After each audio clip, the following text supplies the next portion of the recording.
আসসালামু আলাইকুম। তুমি আমার একটা অনুরোধ আছে, বিশেষ করে মানে আপনার মতন যারা এই গোমাংস বিক্রি করছে তাদের কাছে আমার অনুরোধ, যদি ধরো এটা তো আমার খাদ্য, আমরা ইসলাম ধর্মে বা সবাই একবার পছন্দ করে ইসলাম ধর্ম গ্রহণ করছে বলে সবাই গোমাংস খাবে, সেটা তো না। যার ইচ্ছা সে খাচ্ছে। আমি আপনাদের মাধ্যমে মানে এই মিডিয়ার মাধ্যমে আমি অনুরোধ করব, যাতে করে এটা কাঁচের পর্দা দিয়ে যদি আমি বিক্রি করি, তাতে করে এটা ধুলোবালিও যাচ্ছে, সেটা সে খাচ্ছে, তো এটা ডিস্টার্ব হতে পারে, এটা ইনফেকশন হতে পারে। আমি যতটা মাংসের দোকান আছে আপনার মাধ্যমে আমি অনুরোধ করব, যদি আমাদের এই কথাটা রাখা যায় কি দেখবেন, আমাদের কথা আমাদের কথাটা রাখার চেষ্টা করুন, কারণ এটা অনেকে পছন্দ করে, অনেকে করে না।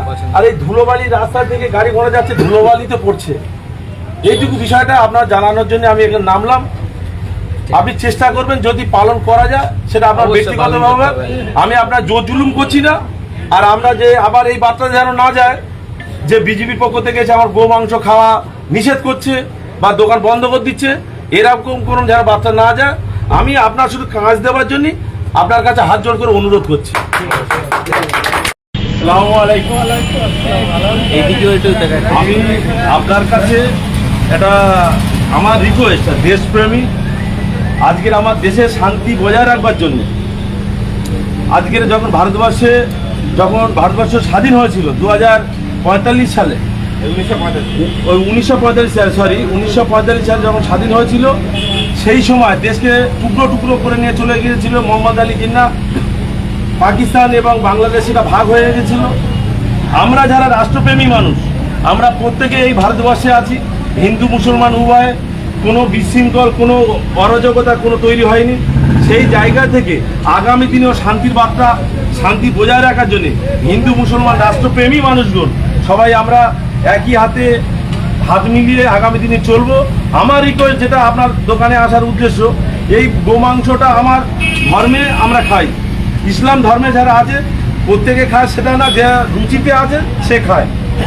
আমি আপনার কাছে অনুরোধ করব, যেহেতু রাস্তার পাশে আপনার দোকান, এখান থেকে গাড়ি ঘোড়ায় গেলে এই ধুলো সমস্তটাই এই মাংসের মধ্যে প্রবেশ করছে, সেটা কেটে আপনার ক্রেতা আছে তাদের দিচ্ছেন, আপনার কাস্টমারদেরকে দিচ্ছেন, পুরো ইনফেকশন হয়ে যাবে। আর এটা অনেক হিন্দু ভাইরা সেটাও পছন্দ করে না। আমি চাইবো যে আমার এইটা থেকে সে তার কষ্ট পাক, বা তার শরীরের মাংস বিক্রি করে, আমরাও চাইবো যে সে সবসময় এরকম ধরে টেঙ্গে রাখবে, সেটা আমরা দেখবো, সেটা আমরা কষ্ট পাবো। অর্থে সবাইকে সেফটিভাবে থাকার জন্যে, সবাইকে শান্তিতে বজায় রাখবার জন্যে এইটা একটা কাঁচের ব্যবস্থা করবেন, যাতে ধুলোবালি না লাগে। খাদ্য তো আমরা খাবো, তাতে ধুলোবালি না লাগে এবং ইনফেকশন না হয়, সেদিকে আপনার যাতে আমরা বিলম্ব অনুরোধ, একটু সম্প্রীতি বজায় রাখার জন্য একটু কাঁচ দেওয়ার ব্যবস্থা করবেন। আপনাকে জোর জুলুম করছি না, আপনাকে ভাববার জন্য অনুরোধ করছি। হ্যাঁ, একটু সময় দিন 10 15 1 মাস সময় নেন, 1 মাসের মধ্যে যাতে হয় সেই ব্যবস্থাটা করুন বাবা। একটা পরিবেশ তৈরি করো, আমরা একই বৃন্দে দুটি কুসুম, হিন্দু মুসলমান, মুসলিম তার নয়নমণি, হিন্দু তার প্রাণ। আমরা অতীতে যেমন ছিলাম, বর্তমান তেমন ভাবে কাঁধে কাঁধ মিলে, হাতে হাত মিলে হিন্দু মুসলমান উভয় সম্প্রদায় থাকবে। আসছি বাবা।